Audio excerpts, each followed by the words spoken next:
Olá, meus queridos amigos, queridos irmãos e irmãs do MAP. Com muita alegria que mais uma vez nos reunimos para falar a respeito dos estudos do Coen.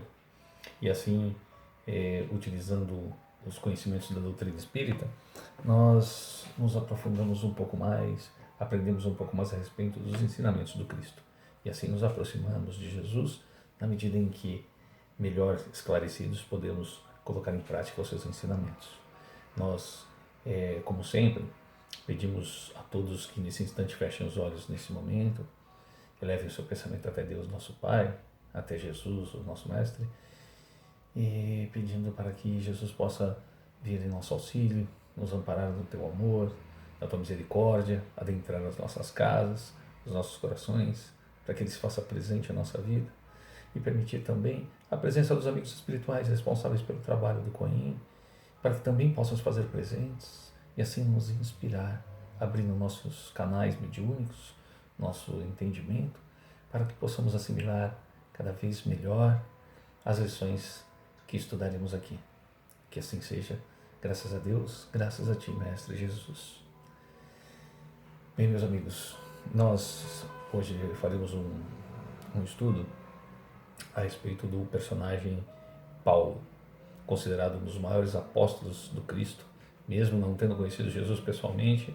Paulo entrega sua vida a Jesus a partir da sua conversão. Nós falaremos então da conversão de Paulo e da missão que ele recebe do próprio Cristo. Paulo, ele tem esse nome de Paulo porque ele assume esse nome de Paulo. Seu nome de batismo é Saulo, conhecido como Saulo de Tarso, porque ele nasceu na cidade de Tarso. Tarso era uma cidade da província da Cilícia e era uma província considerada, era uma província romana, e aqueles cidadãos que nasciam em Tarso, eles tinham uma cidadania romana. Então Saulo, ele era um judeu, era considerado um judeu helenístico, pelo fato dele ser um judeu estrangeiro, criado fora de Israel. Então ele tinha, além da origem judaica, ele era considerado um cidadão romano. E, portanto, ele, naquela região de Tarso, era uma região bastante promissora. Tarso oferece para Saulo a possibilidade de realizar os seus estudos e a sua formação cultural nas sinagogas da região onde ele morava.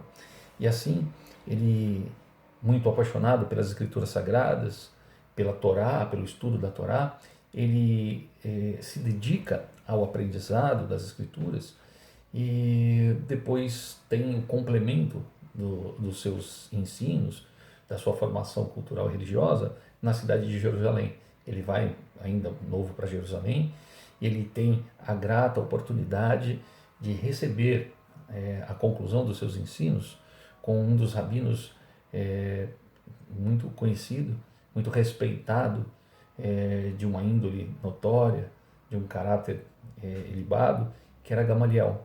Gamaliel, um homem de bom coração, era um rabino e muito respeitado e conhecedor das leis. E ele, então, ministra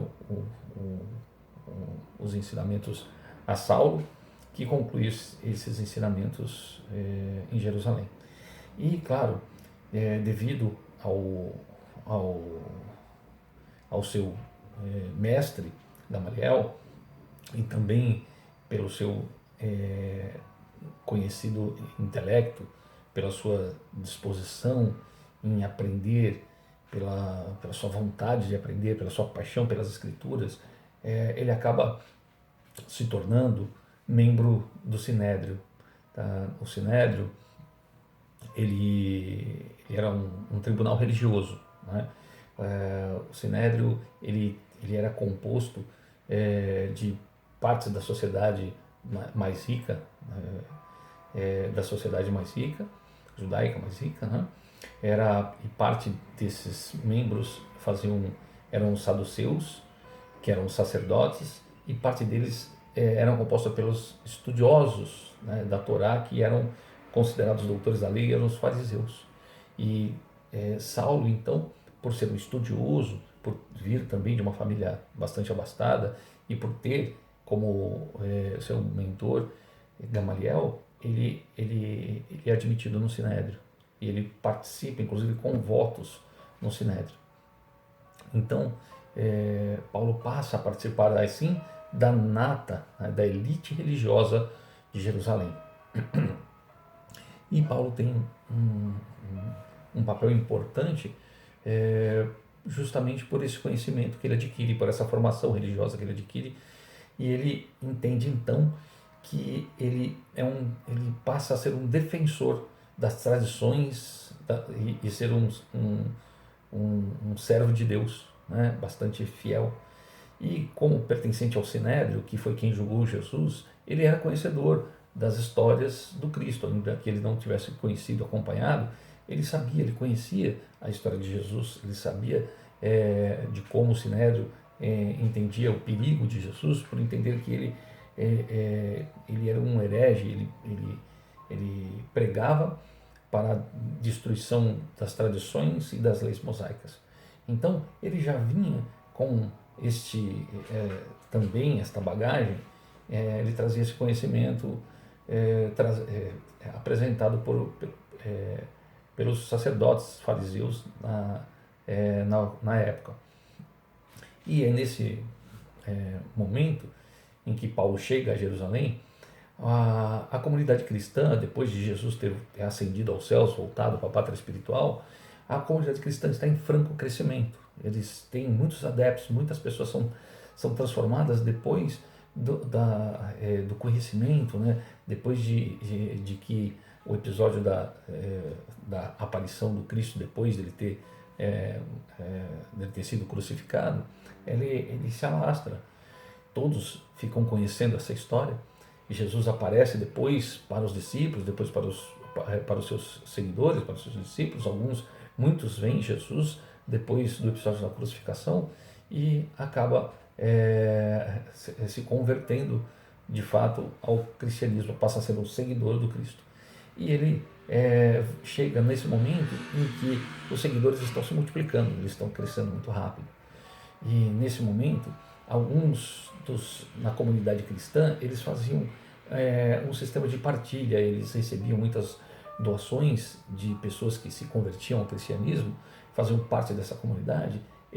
Muitos vendiam seus bens e doavam para os apóstolos, e os apóstolos dividiam os apóstolos entregavam aos discípulos, que faziam essa divisão para todos eles, né, para a comunidade cristã. E muitos desses cristãos que eram os helenistas, considerados helenistas, que eram judeus que foram criados fora de Israel, eles reclamavam que as suas viúvas não estavam recebendo de acordo com a partilha diária, assim como os judeus tradicionais, né? Então criou-se uma certa animosidade, e os apóstolos então resolvem que eles vão criar o papel de diáconos. 7 pessoas serão escolhidas entre eles para que eles se representassem essa divisão e cuidassem dessa assistência aos mais necessitados, que eram feitas quase que diariamente, né? As famílias necessitadas, mais necessitadas, e as viúvas, né, desses seguidores do Cristo.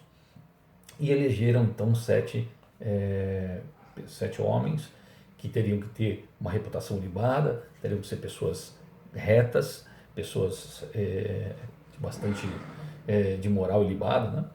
E então, dentre eles se destaca a personalidade de Estevão. Estevão foi considerado o primeiro mártir do cristianismo, e ele com esta função de distribuir, ele passa também a começar a pregar a respeito do Cristo. E ele tem sido envolvido pela sua dedicação, pelo seu amor também a Jesus. Ele passa a realizar sinais, a curar pessoas, a realizar os milagres, né, considerados milagres da época. E ele passa a ter um papel muito importante, ele passa a ser um grande orador. Ele tem notadamente os canais mediúnicos abertos, e ele, inspirado por espíritos de Jesus, ele passa a ter uma oratória, ele ter uma argumentação que nas sinagogas eles acabam não conseguindo, mesmo os estudiosos, os fariseus, resistir aos argumentos de Estevão. Estevão, então, desperta já nesse momento a ira, né? E, de novo, eles percebem em Estevão, pela destreza com as palavras, pelo amor, pela forma firme, pela autoridade que tem nas suas palavras, eles percebem que ele praticamente ressurge como Jesus surgiu, ressurge o mesmo perigo que Jesus trazia naquela época. Então eles resolvem que precisam fazer a mesma coisa que fizeram com Jesus, precisam prender Estevão e fazer com que ele se cale. É nesse momento então que eles prendem Estevão, e Estevão é colocado diante do Sinédrio para se defender. E ele, no momento, conta em Atos dos Apóstolos, que ele faz uma das mais lindas pregações, dando um resumo desde a época de Abraão, do povo escolhido, mostrando para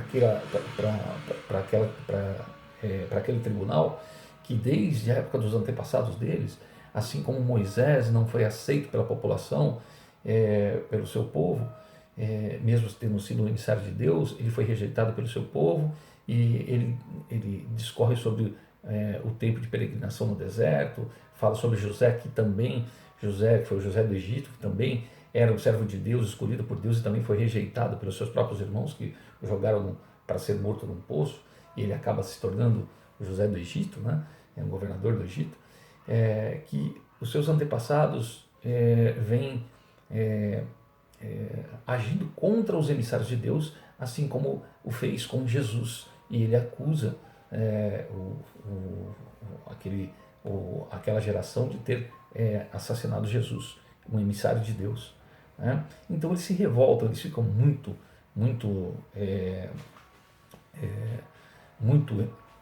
irados e revoltados, porque eles consideram Jesus como um traidor das leis, como um herege. E ele então, nos momentos finais, ele tem uma visão. Ele vê Jesus ao lado de Deus, em pé do lado direito de Deus, e relata essa visão, mostrando que Jesus é Filho de Deus, afirmando diante do Sinédrio, do qual Saulo estava presente e presenciou toda essa narrativa, toda essa explanação de Estevão, e eles não conseguiam contrapor diante da sabedoria de Estevão, do conhecimento de Estevão.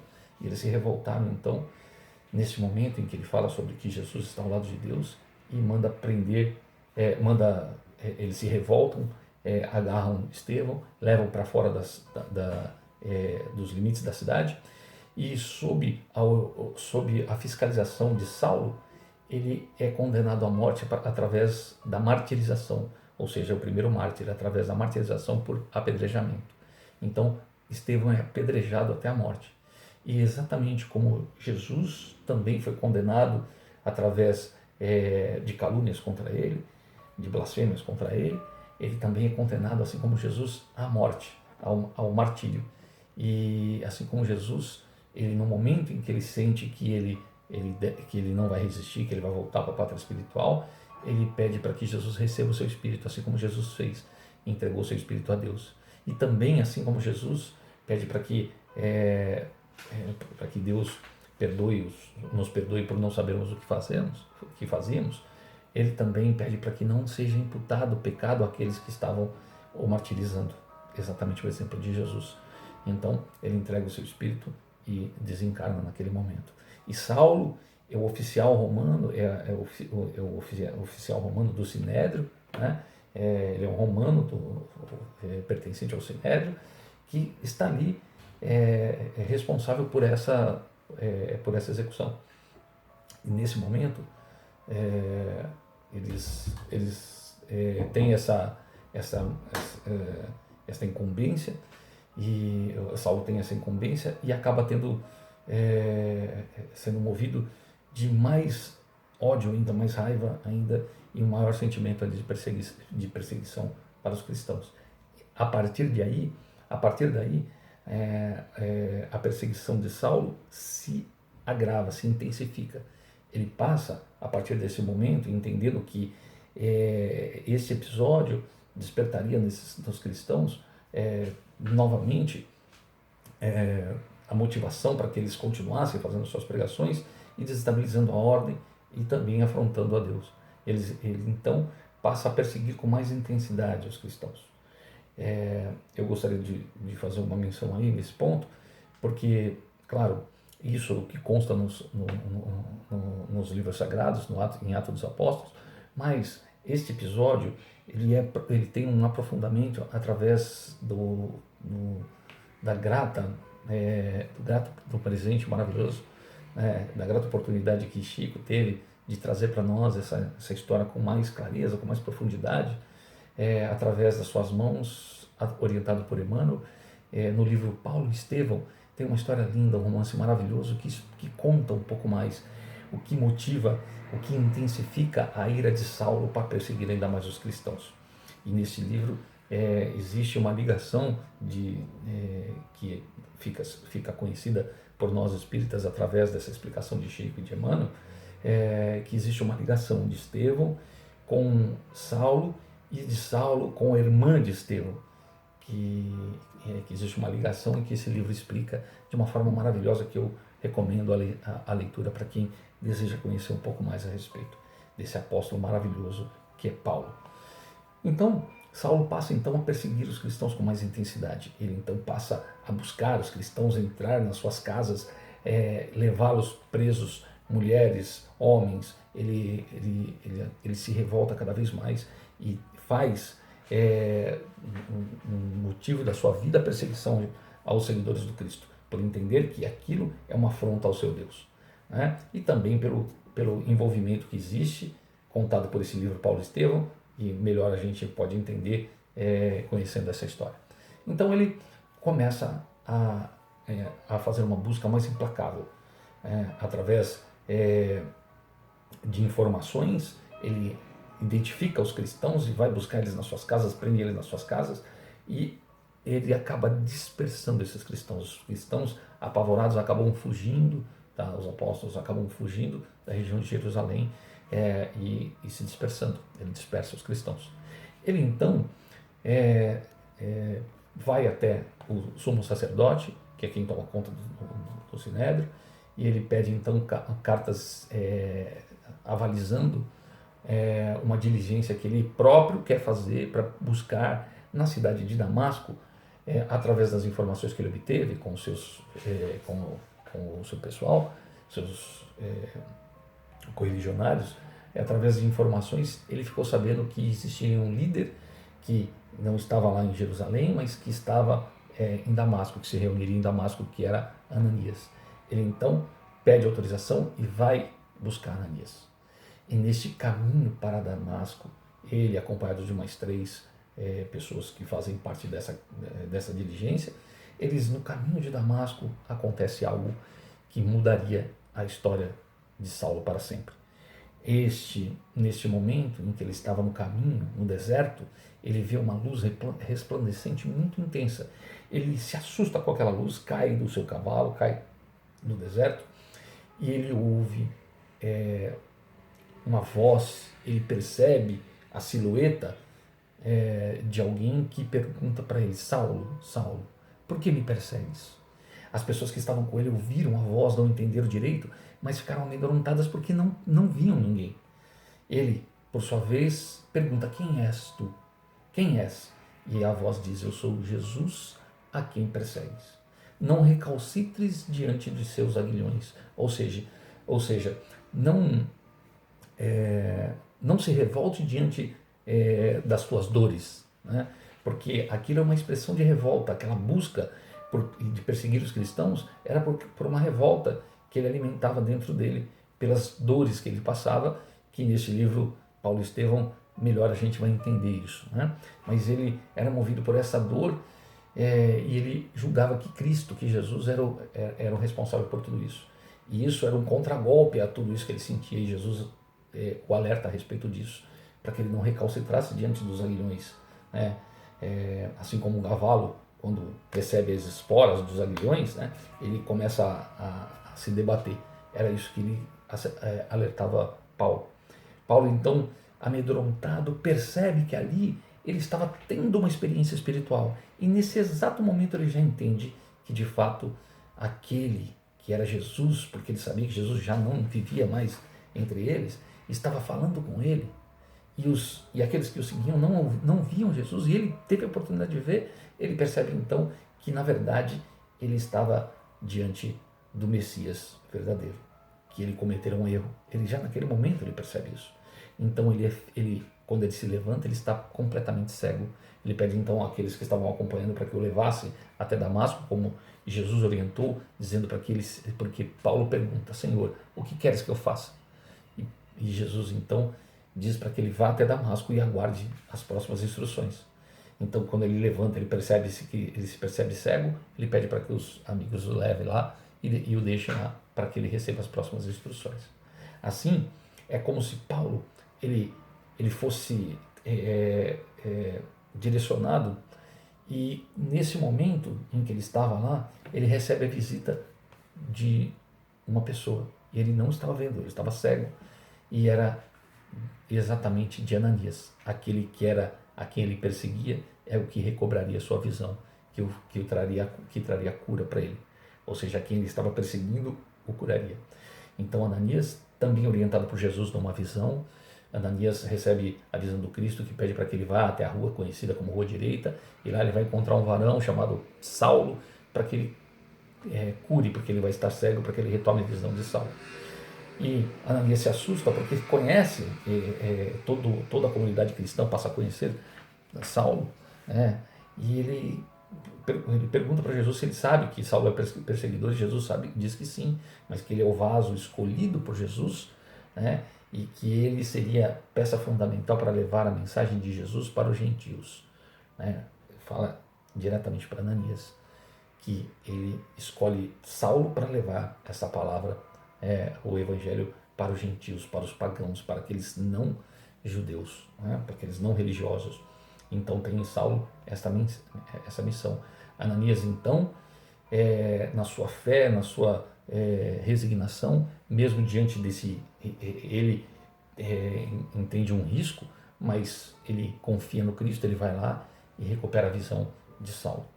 Saulo então tem como se fossem umas escamas saídas dos seus olhos, e aquilo representa de fato que a vida dele, a vida que ele levava, era uma vida que o mantinha cego.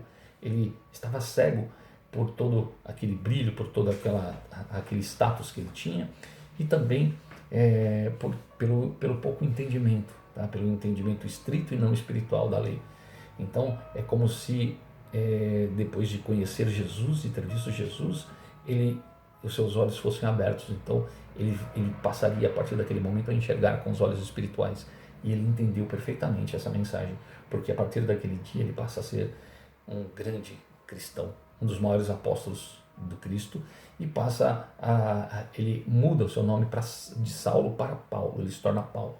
Ele recebe o batismo naquela mesma noite, e por isso seu nome passa a ser Paulo. Ele abandona aquele velho homem, que tem na tradição, que tem no status, o resumo de sua vida, e que aquilo manteve cego por tanto esse tempo, e agora com a visão recobrada, ele esquece aquele homem, ele toma um novo nome e uma nova vida. Passa então a pregar ali mesmo em Damasco, começa a sua pregação contando nas sinagogas de Damasco o que havia acontecido com ele. E era muito importante que ele recebesse o apoio da comunidade de Damasco, e mesmo assustados por Ananias fazer parte desse grupo, também muito respeitado, muito conhecido, Ananias então ele avaliza a Paulo, que abandona o nome de Saulo, passa a se tornar Paulo de Tarso. Esse momento é um momento que começa a sua peregrinação em nome do Cristo. Esse momento é um momento muito importante, porque Paulo, depois de toda essa transformação, de passar justamente pelo que ele fazia os cristãos passarem, ele passa a ser perseguido pelo Sinédrio, assim como ele perseguia os cristãos. E assim como em muitos episódios, que já é conhecido de muitos de nós, principalmente dentro da doutrina espírita, conhecemos, por exemplo, no caso de Fabiano de Cristo, que era o Barbosa anteriormente, que vivia para o mundo, riqueza, e Barbosa ainda tivesse seu coração, um coração maravilhoso, quando ele decide se entregar para Jesus, ele vende tudo que ele tem e abandona o nome de Barbosa e passa a se intitular Fabiano de Cristo. Né? Isso acontece com muita frequência dentro do meio religioso, as pessoas se transformam, então elas mudam inclusive o seu nome, né? Para que elas demonstrem que aquela vida já não faz parte mais daquele ser, ele se transformou totalmente.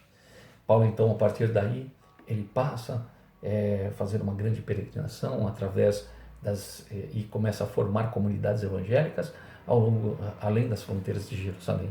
Ele vai até Jerusalém, pede a bênção a Pedro, líder da comunidade cristã, e Pedro, então, dá a sua bênção para, para, para Paulo, agora transformado Paulo, porque ele vai acompanhado de Barnabé, e Barnabé testemunha tudo, ele avaliza, ele diz que ele é testemunha de tudo isso, de toda a transformação dele, de como ele já mostrou sua coragem pregando nas sinagogas, se expondo nas sinagogas, e à medida que ele fazia isso, ele era reconhecido pelos participantes, pelos membros da sinagoga, por também fazer parte daquilo. E por isso ele era respeitado, ele era ouvido, porque todos o respeitavam muito, sabia da sua fama. E ele, quando ele começava a falar, ele falava da sua transformação de um seguidor, de perseguidor a seguidor do Cristo. Isso fazia com que muitos fariseus, inclusive nas sinagogas, acabassem refletindo, buscando Cristo e também se convertendo ao cristianismo. Então, ele foi um grande responsável por disseminar a palavra do Cristo além das fronteiras de Jerusalém, além dos muros de Jerusalém, além das fronteiras de Israel. Por isso, para nós, ocidentais, nós somos convertidos pagãos, né, considerados por eles, pela comunidade judaica como pagãos, nós somos os convertidos gentios. A mensagem pode chegar até nós graças àquela primeira perseguição que fez com que os apóstolos já começassem a pregar fora de Jerusalém, começassem a buscar outros seguidores, mas os apóstolos, eles falavam à população simples da região, né? E Paulo, ele ia nas sinagogas, por ser esse doutor da lei, as pessoas ainda não acreditarem direito, não entenderem direito o que estava acontecendo, tá? Porque as informações demoravam um pouco para chegar. Ele chegava nas comunidades como doutor da lei e falava como cristão, como transformado. E falava com uma paixão, com uma oratória que contagiava as pessoas. Então Paulo, a partir daí, ele cumpre a missão que Jesus deu para ele de levar a sua palavra além das fronteiras de Israel, para que a sua palavra se disseminasse, se espalhasse por toda a terra. Por isso, a importância de Paulo de Tarso. Paulo assume um papel importante nisso, ele escreve as cartas, as epístolas, e claro, nas próximas aulas do Cohen vocês vão ter continuidade para saber sobre as missões de Paulo, as viagens de Paulo, as epístolas que ele escreveu, e a importância de Paulo em toda essa orientação, né? Em toda a orientação, inclusive para a própria igreja, para a própria comunidade cristã, dos primeiros cristãos, dos apóstolos, quando ele traz conceitos importantes, como, por exemplo, havia uma discussão se os convertidos gentios deveriam assumir os costumes dos judeus. Então eles tinham que se circuncidar também, era uma discussão. Então, se você se convertesse ao cristianismo, você tinha que assumir a cultura, né, judaica. E Paulo ele argumenta dizendo que não seria necessário isso, e tem aí se tem a primeira discussão religiosa que cria a necessidade de se reunir a comunidade para discutir sobre um assunto, que eles chamam de concílio, né? Então é muito interessante entender como essa mensagem chega para nós hoje, ok? Então, meus irmãos, o que eu queria passar para vocês hoje era a respeito disso, da transformação, né, da conversão de Paulo, de Saulo para Paulo, e da sua missão, que era fazer com que a mensagem chegasse a todos nós. E Paulo cumpriu essa missão, de forma majestosa, da maneira que se tornou um dos maiores apóstolos, mesmo não tendo convivido com Jesus. Ele traz na sua essência aquela maravilhosa carta que ele fala em Coríntios, ele falando, ainda que eu falasse a língua dos homens e dos anjos, se não tivesse amor, eu nada seria. Então ele faz toda aí uma menção a respeito do amor, a respeito da fé, da esperança, da caridade e do amor. Paulo, então, ele nos toca fundo o coração por mostrar que mesmo ele não tendo vivido com os apóstolos, ele se tornou um dos maiores apóstolos do Cristo, pela sua paixão, pela sua entrega. Ok, meus irmãos? Espero que vocês tenham gostado e se vocês tiverem qualquer dúvida, por favor, coloquem aqui mesmo no vídeo ou, se não, nos grupos de WhatsApp, ok?